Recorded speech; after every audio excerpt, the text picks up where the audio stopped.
We're going to be replacing the engine air filter on the 2015 Toyota Prius. So we're going to be looking at this box right here, and there's two little tabs right here. You're just going to pull them, and then there's going to be little locks, I guess you can say, little tabs. You kind of have to pull it, wiggle it out until it comes out, pull it towards you, and just pull it enough, and there's going to be enough space to remove the engine air filter, like so. And then we're just gonna, I already replaced it, so I'm gonna just show you to reinstall it. So it only goes in one way. So it goes in like this. You seat it. Just make sure that the seal is on the outside.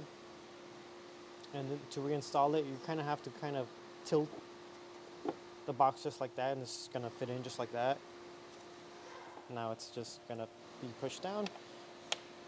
Push the clips in, and just make sure it's seated properly. And that's how you do an engine air filter on a 2015 Toyota Prius.